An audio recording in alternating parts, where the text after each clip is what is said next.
For centuries, tales of strange creatures in the lochs and rivers of the Scottish Highlands have stirred the fears and imaginations of residents and scientists alike. Then, in 1933, a flurry of sightings caused a worldwide media sensation and touched off an incredible 60-year hunt for an animal which science refuses to accept, yet which thousands of people swear to have seen with their own eyes.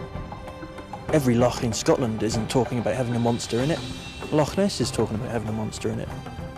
As we go in search of history, we'll examine the timeless mysteries surrounding the elusive Loch Ness monster.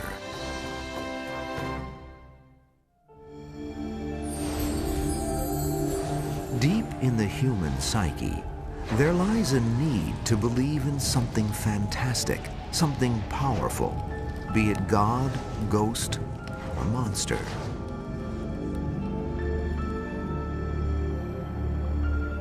Such enigmas lie at the heart of the Great Glen of Scotland. This 60-mile crevice, formed by the awesome flow of glaciers over 10,000 years ago, pierces the Scottish Highlands from coast to coast. At the center of this ancient glen lies a mysterious body of water 22 miles long and 700 feet deep. It's called Loch Ness.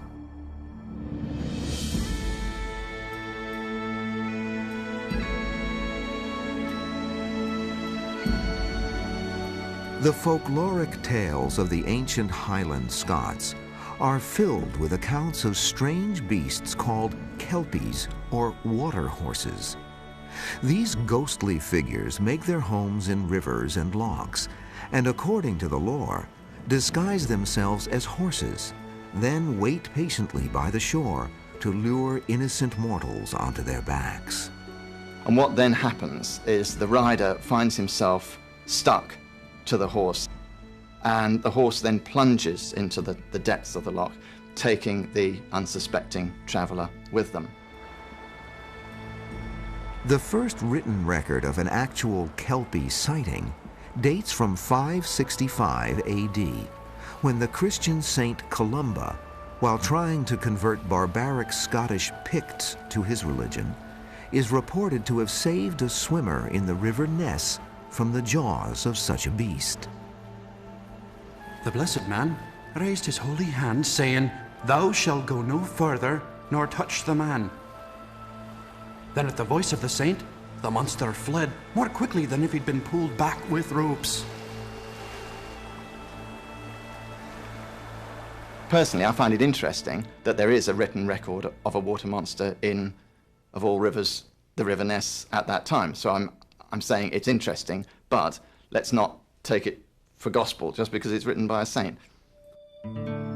Scottish historians from the 18th and 19th centuries also chronicled such intriguing anomalies as waves without wind, fish without fin, and even a floating island in both Loch Ness and Loch Lomond.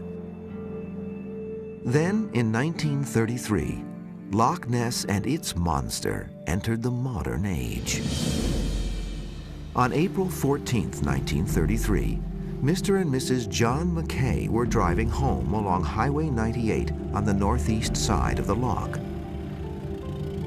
Gazing out of the window, Mrs. Mackay noticed a strange commotion in the water.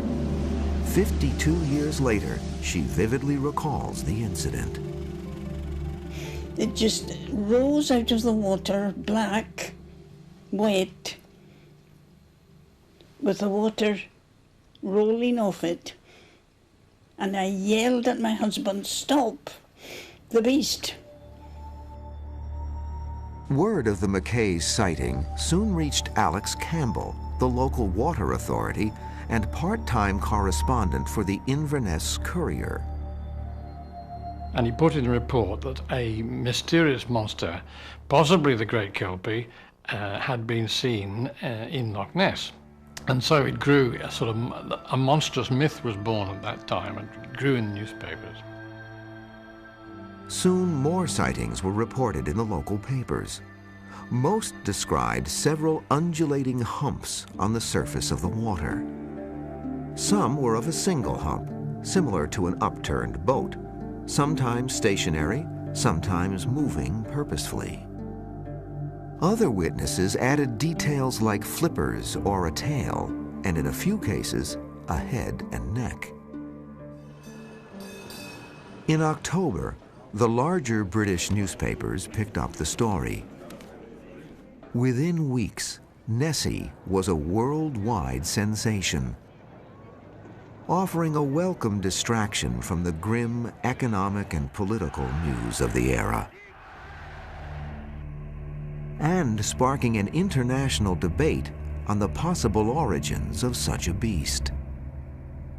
A prehistoric creature called the plesiosaur had been offered to explain scores of sea serpent sightings from the 18th and 19th centuries. Could a similar animal have entered Loch Ness from the open sea? Even those who scoffed at the notion of a prehistoric reptile were hard-pressed to suggest anything more plausible. Many witnesses thought the speed and movement resembled an eel, but no eel known to man exceeds 8 or 10 feet in length. A whale would certainly meet the size requirements, but it would be impossible for an animal of that size to enter the Caledonian Canal system, which joins several lochs across the Great Glen of Scotland, from the Atlantic Ocean to the North Sea. The favored explanation was that a seal had entered the loch and stayed to feed on salmon. But seals are curious animals and not at all shy of humans. The monster seemed just the opposite. There were other, more cynical theories. Rumors spread that the whole business was a deliberate deception perpetrated by locals to boost tourism. Other skeptics thought it was simply a case of mass delusion. They're looking around, where is this monster? All sorts of stimuli can be seen, anomalous objects can be seen on Loch Ness, and of course they are prone to be misinterpreted by those who aren't familiar with them. So there is a strong psychological factor here. People see what they want to see. If it wasn't a trick of the mind or the tourist industry, why were dozens of people claiming to have seen this huge resident of the loch only now, after years of virtual silence? The recent construction of a highway around the loch was one answer. Prior to that, if you drove what little road there was, it was obscured mainly by bushes, trees, and so on, so that very little areas could be observed. Now, if you drive around the loch, you can see into it for most of the distance around the loch, which is of the order of 60 miles. On December 6th, 1933, the first purported photograph of the monster appeared in 2 London newspapers, including the Daily Record.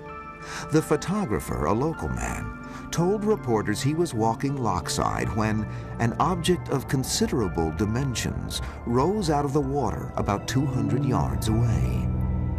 Various popular newspapers of the day offered prizes for a photograph of Nessie, and of course once you offer prizes for something you tend to get it.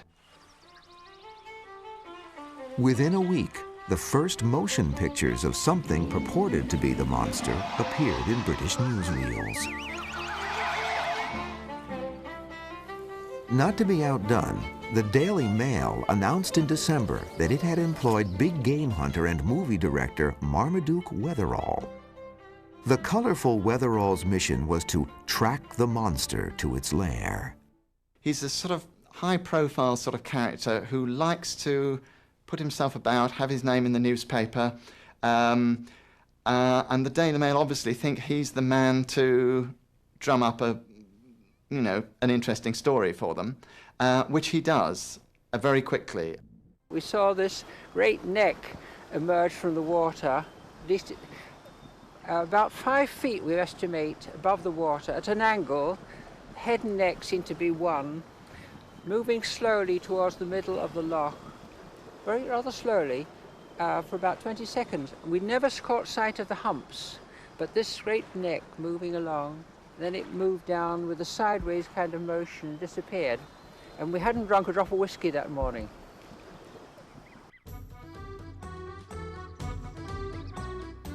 Amidst great pomp and fanfare, big game hunter Marmaduke Wetherall and his entourage descended upon the shores of Loch Ness in December of 1933.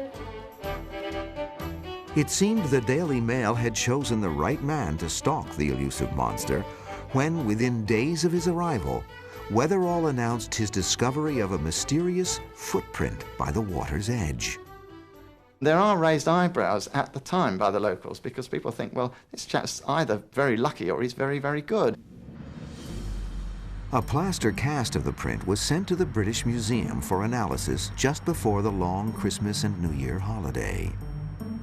The much publicized discovery brought monster mania to an all-time peak in the Scottish Highlands. The nearby city of Inverness was floodlit for the first time in history. Tourists poured into the area from all over the world, their cars jamming the narrow road circling the loch itself. Then, on January 6th, the bubble suddenly burst. Zoologists at the British Museum announced that Wetherall's vaunted footprint was indistinguishable from the footprint of a young female hippopotamus, and a mounted specimen at that. You see, it's a shriveled up hunting trophy. And we know, of course, Wetherall's got a house full of these things, you know. For many who had been keeping an open mind, this was the last straw and confirmed what was already suspected, that the Loch Ness monster was nonsense drummed up by the newspapers. When the Daily Mail pulled the plug on the expedition, the only one surprised was Wetherall himself. He was piqued by the way he was treated by the Daily Mail. He was somebody who liked to be in the limelight. The Mail didn't even report that the expedition was over. It was one of these things that just, you know, ends with a whimper rather than a bang. The embittered Wetherall retreated for the time being, but it took only a few months for the Daily Mail to return to the hunt. By publishing the photograph destined to become the most famous of all. The surgeon's photo, as it came to be called, was taken by a respected London gynecologist named R.K. Wilson, who, with uncommon reserve, claimed only to have taken a picture of something unusual in the loch. So either that photograph is of a genuine animal, really, on Loch Ness, or it's a hoax. Looking at that photograph, you could not see how anybody could have made a mistake. There is a beautiful classic image of an upraised head and neck. It is the image that everybody has of the Loch Ness Monster. The first head and neck image of the monster, the amazing surgeon's photo, reassured believers worldwide, and even gave the most ardent skeptics a moment of pause. A publicity-shy London gynecologist had brought Nessie back to life. But on the other side of the North Sea, there was a very real monster on the rise, a man named Adolf Hitler. During World War II, tourist travel on the Loch was restricted, but locals and Allied personnel stationed there continued to report sightings, logging in 11 specific occurrences during 1941 alone. In 1943, Lieutenant Commander Russell Flint was motoring a boat full of British soldiers through Loch Ness when he had a close encounter with the monster. It was a gorgeous sunny day. We were heading south from Inverness when there was the most terrific jolt. Everybody was knocked back. And then we looked forward, and there it was, a very large animal form which disappeared in a flurry of water. It was definitely a living creature, certainly not debris or anything like that. Commander Flint duly reported the incident to Admiralty headquarters. Regret to inform your lordships, damage to the starboard bow following collision with the Loch Ness Monster. Life around the loch returned to normal after the war. In 1952, Ronald McIntosh was traveling with his family on the north side of the loch, heading toward Inverness. I just happened to look and saw this huge commotion in the loch. So we stopped the car, got out, and this huge object, the size I would describe of a bus, flipped over, just absolutely flipped over in the middle of the loch. And that's all I actually saw, but I definitely saw an object. It was definitely something, whatever you like to call it. I obviously would call it the monster. The public was primed for Nessie's return when in 1952 a live coelacanth was captured off the coast of Madagascar. If this living dinosaur, presumed extinct for 2 million years, could elude science, why should there not be others? In 1960, legitimate science finally took up the challenge. A joint expedition of Cambridge and Oxford universities came to Loch Ness armed with echo-sounding gear. This expedition succeeded in determining that the loch could support a group of large predators.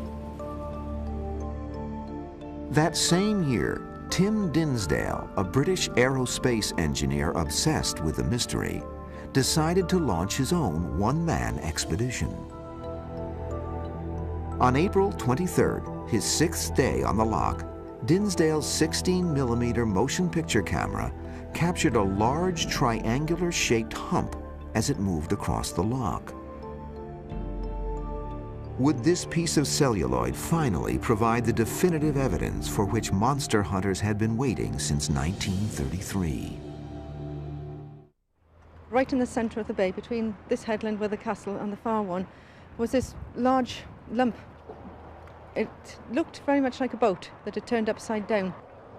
I glanced at it a couple of times and thought, what's that? And then I thought, oh, it's Nessie. About time I saw it. I've been living here a year. In April of 1960, British aerospace engineer Tim Dinsdale became an overnight media sensation when he released to the world 16mm film of what he believed to be the Loch Ness Monster. These few feet of celluloid re-energized the growing community of Nessie believers. When JARIC, the Photographic Analysis Unit of the Royal Air Force, concluded that the Dinsdale hump was indeed an animate object, measuring over 12 feet long and 3 feet high, many argued that the long-awaited photographic proof of the monster was finally in hand. Still, the critics wouldn't be silenced. Some insisted that the JARIC analysis was flawed and that Dinsdale actually filmed a small fishing skiff. It was known that the farmer actually crossed Loch Ness with a board motor in a dinghy at about that time. But of course Dinsdale was looking for a monster. He spent 10 days or so looking for it, and what he saw eventually was convincing to him that it was the monster he sought. I challenge anyone to look at a good print of the Dinsdale film and conclude that what he's filming there and what you're seeing is a boat. Despite the controversy, Tim Dinsdale was to become the Pied Piper of a new generation of monster hunters. In 1961, war hero and esteemed member of Parliament David James and a cadre of passionate volunteers formed the Loch Ness Investigation Bureau, or LNI, dedicated to proving the beast's existence. It was a generation of protest. And many of the volunteers of the Loch Ness investigation, I think, were here every bit as much to discredit established science as to solve a zoological mystery. So it was a sort of I almost see it as a bit of a protest movement in the 1960s, a vindication of human nature over academic arrogance. James and his team logged over 10,000 hours of surveillance every summer. Yet the more they watched, the more they learned about the potentially deceiving natural phenomenon of the loch itself. On warm days with flat, calm water, often called Nessy weather, inversion layers cause mirages that can distort and magnify ordinary objects or animals. Roy Mackal, a biochemistry professor from the University of Chicago, fell prey to such an illusion when he first volunteered as an LNI photographer observer. I thought, finally, I'm seeing the animal, and I'm getting it on film. It's a head neck. And to my chagrin, in due course, the animal surfaced, head neck popped up, its body showed, and it flapped off into the sky. It was a fishing cormorant. So immediately I realized that, especially if there had been a mirage effect, this could be a typical head neck sighting. Local fishing boat skippers like Gordon Menzies can attest to peculiar displays of fluid dynamics that occur regularly on the surface of the loch. If you've got a set of wakes coming this way and you cut across it, as the two of them are moving across each other, so the tops are flipping, so it looks as if there's actually something alive on the surface. The new evidence led LNI researchers to conclude that a majority of the sightings in the 1930s were probably just honest mistakes. And so the more experienced you become of the water conditions at Loch Ness, the less Loch Ness monsters you see. In 1967, Roy Mackal himself took over as the director of the Loch Ness Investigation Bureau. Mackal was determined to attack the problem with sound, scientific methods. Drawing on eyewitness data and his own experience as a biochemist, he created a menagerie of hypothetical monsters based on major animal groups. I took all of the evidence, not just the physical description, which you could call an identikit, but the environment, the temperature, the food supply that was available, all those aspects, and the reported behavior patterns. And almost has to be a mammal when you consider their ability to expend energy in cold water. Supporting evidence for Mackal's mammal hypothesis came in 1967 when an LNI cameraman captured the strongest motion picture evidence since Dinsdale. Experts at Jarek estimated that the visible portion of the object at the head of the wake was between 5 and 9 feet, far longer than any known animal at the loch. Unlike the object on the Dinsdale film, this monster clearly rises and submerges in the water. Only small portions were showing. And this would be the kind of example of a fish feeder that was tracking fish as food, swimming as rapidly as possible. I mean, it makes perfect zoological sense. It doesn't mean that that's the case, but at least it's a reasonable interpretation of the film.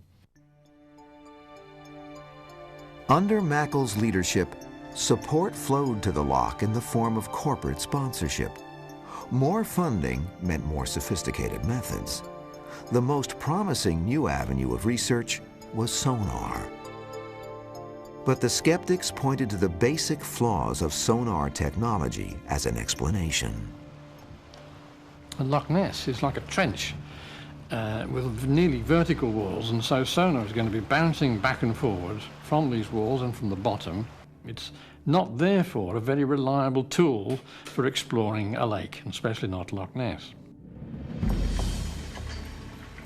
In 1969, the six-man submarine Pisces and its crew reported sonar contact with a large moving object and approached within 100 yards before the target receded and disappeared. In the end, the peat-stained water of Loch Ness proved a formidable enemy, limiting visibility, even with strong lights, to just a few yards. 3/4 of the way across this bay, something just went for about 10 seconds through against the waves, putting up quite a wash as it hit each wave. So it just went against the waves, and all we could see was the water being thrown up. We both stood there in amazement. It's like, what's that going through there? And then by that time it's gone. It was that brief. In 1971, the Loch Ness Investigation Bureau permanently closed its doors. Its hunt ending in a matter reminiscent of big game hunter Marmaduke Wetherall's back in the 30s, with a whimper, not a bang. Had this ambitious and expensive quest been merely a grandiose folly? We would all like to find a real live dragon. And as long as there are people looking at Loch Ness and seeing things they don't understand, that dragon will live. As some dragon slayers retreated, new ones took their places on the field, armed with even more impressive weaponry. The hunt for Nessie now moved underwater. At the forefront of that effort was the Academy of Applied Science, or AAS, led by a Boston attorney and MIT graduate named Robert Rines. And he brought time-lapse cameras, flash cameras, to Loch Ness and moored them, firing the strobe light into the dark. An underwater ambush, if you like. The AAS designed an ingenious method for taking a snapshot of the Loch Ness monster. A stroboscopic camera rig and floodlight positioned underwater would alert the team to anything passing through its beam. For 2 years, Rines and his AAS colleagues waited as their camera hung suspended in the murky depths. Then, early one August morning in 1972, a wide swipe of ink appeared suddenly on the Echo Trace printer. Something very large was moving through the sonar beam. The AAS rushed their film to Pasadena's Jet Propulsion Laboratory for computer enhancement. The results were astonishing. 2 of the stills yielded remarkable images of a flipper-shaped object, apparently cruising past the camera lens. Energized by their success, the Academy of Applied Science returned to the Loch with an improved camera rig in 1975. The result was a new set of photos, which were destined to cause a firestorm of controversy. The first photograph, after computer enhancement, seemed to show a body with a long neck and head. The second photo was analyzed by a noted zoologist who claimed that the object showed signs of bilateral symmetry, suggesting eye ridges, nostrils, or other protuberances. Could this grotesque shape, this gargoyle head, be the first close-up of the face of the Loch Ness monster? Former LNI head Roy Mackal was not convinced and warned his colleagues that jumping to premature conclusions could jeopardize the credibility of the entire hunt. I think enthusiasm got ahead of the game a little bit, and some of the things that were photographed turned out to be mistakes. I said, this cannot have anything to do with any of these animals in Loch Ness.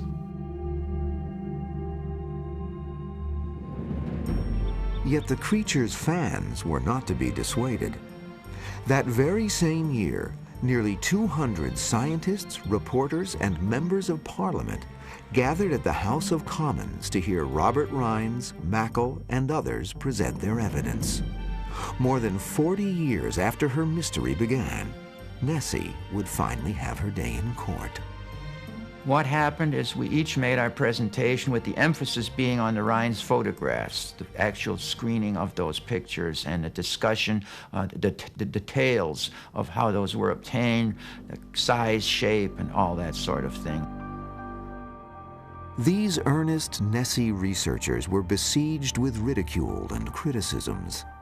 Scientists from the British Museum insisted that the photographs did not constitute acceptable evidence of the existence of a large living animal. The upshot was that, you know, the monster people went away thinking, oh, well, you know, we did our best and these stuck-in-the-mud scientists won't believe us, you know, what can we do? And then it all went quiet. I saw an object that I would describe as whale-like surface. And we watched it just track right across the loch. And the interesting thing is that this, to my knowledge, is the longest corroborated view, absolutely authentic, with 7 witnesses that I know of.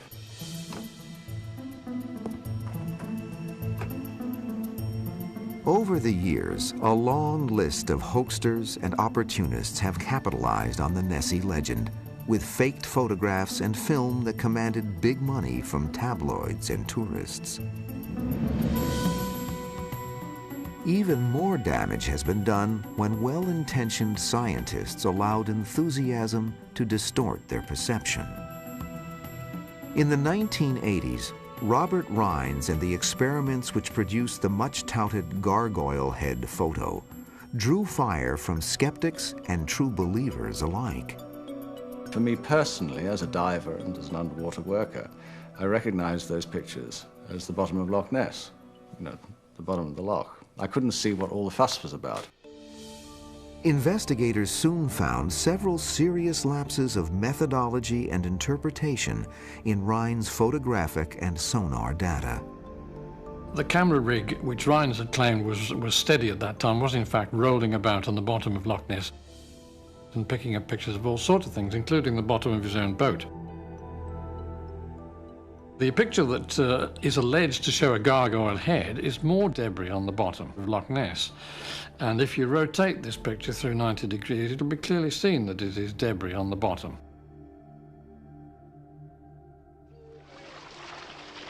A few years later, a diver explored the site and discovered a tree stump on the loch floor bearing a strong resemblance to the infamous gargoyle head, right down to its bilateral symmetry. Then came the most damaging revelation, that overzealous magazine editors had retouched with an airbrush the famous 1972 Flipper photos. Now, for that to happen at all is all wrong. If it happened just in a newspaper or magazine, that would be something. But when it's getting into sort of textbooks on the subject, I can't believe that Bob Rines or somebody at the Academy couldn't say, well, look, you've got the wrong image there. This is a very serious negative effect, because once these are the more discredited evidence you have, the more people are inclined to reject everything. With Rines himself now doubting the validity of his photos, the hunt for the Loch Ness monster lost much of its hard-won scientific credibility. Then in 1994, independent researchers Alastair Boyd and David Martin uncovered some startling evidence about the most potent and convincing of all Loch Ness icons, the previously incontrovertible surgeon's photo. A trail of suspicion that led back to, of all people, the Daily Mail's first hired monster hunter and hippopotamus foot hoaxer, Marmaduke Wetherall. Wetherall, furious at the Daily Mail for unceremoniously dumping him after his infamous trickery was uncovered, set out to wreak his revenge. Boyd and Martin learned from his 2 sons that Wetherall conspired with them to fashion a 2-foot monster out of a toy submarine. He simply did this just to amuse himself. He got his own back on the Daily Mail in his own way. He said, well, they wanted their picture of a monster. Let's give them one. You know, let's give them one. Film in hand, Weatherall now needed a solid, upstanding citizen who could claim to have taken the photograph. A fellow conspirator had a friend who liked to play practical jokes. Respected gynecologist Robert Kenneth Wilson. Yes, he was a surgeon. Yes, he had a lot of letters after his name, but he did like a practical joke. This is the guy to front this photo for you. All of a sudden, in April, the Daily Mail get offered this wonderful head and neck photograph of the Loch Ness Monster. Not by Marmaduke Wetherell, but by a London surgeon called Robert Kenneth Wilson. And they go for it, hook, line and sinker. Although he has proven the most cherished Nessie image to be nothing but a vengeful prank, Alastair Boyd maintains that he has not killed the Loch Ness Monster. On the contrary, he claims to have indisputable proof that it exists. He swears he saw the creature with his own eyes. After the thing swept round, this hump came rolling forward. So there's this huge hump, which is like looking at a whale, 20 foot of this thing, just sitting there on the surface, just over 100 yards from us. It's extraordinary. You cannot believe your eyes. You're looking at something which is in no textbook in the world on natural history. There's nothing in Loch Ness bigger than a big salmon or an otter. There's no huge animal more than 20 feet long, according to establishment science. It doesn't exist. You're looking at something that doesn't exist. And there it is, large as life, and it's extraordinary. Alastair Boyd still studies the loch, convinced someone will soon uncover proof of the animal's existence. Meanwhile, researcher Adrian Shine was determined to shift the emphasis of the investigation from the abnormal to the normal. The first step in Shine's effort to legitimize Loch Ness research was Operation Deep Scan, a line of 19 powerboats equipped with echo sounders which moved like a minesweep operation down the entire 22-mile length of the loch.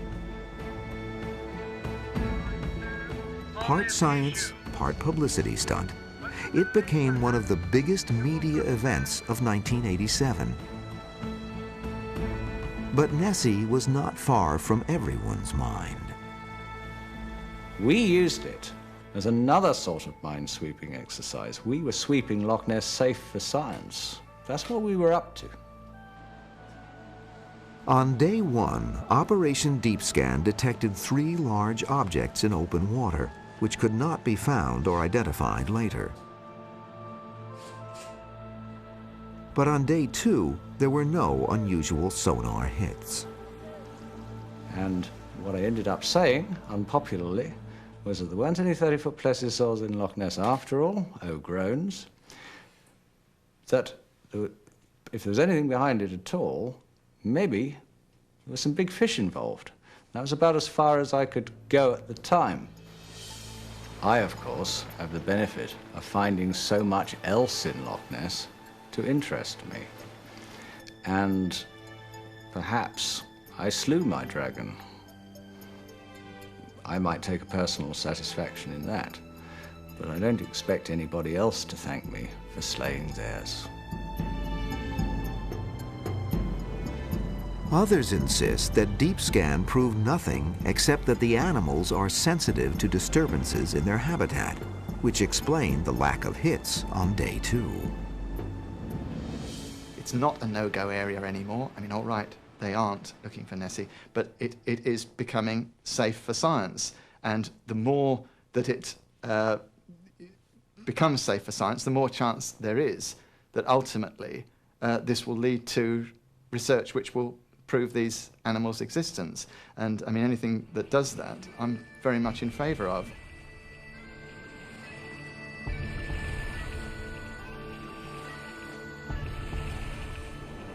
The awe-inspiring beauty of Loch Ness attracts more visitors today than at any time in its history. And one thing hasn't changed since the Nessie heyday of the 1930s: the lure of an encounter with the unknown. People come to this mystical spot, hoping to glimpse the Loch Ness Monster. And every year, a few more do. No idea what it was. It was certainly a living creature of some description, but what it was, your guess is as good as mine. We like to think it was the monster. I get no thanks for telling this to anybody. I don't make any profit, nothing like that. It's just I'm just telling you the fact of what I actually saw. From the evidential value, I have the satisfaction of giving you date, time and place. And with 7 other witnesses, now in a court of law, I would get the impeachment of the President of the United States on that evidence. That's what keeps me fascinated. There's something big here. I want to be involved in finding out what it is. For many, the mystery of the Loch Ness Monster remains intact.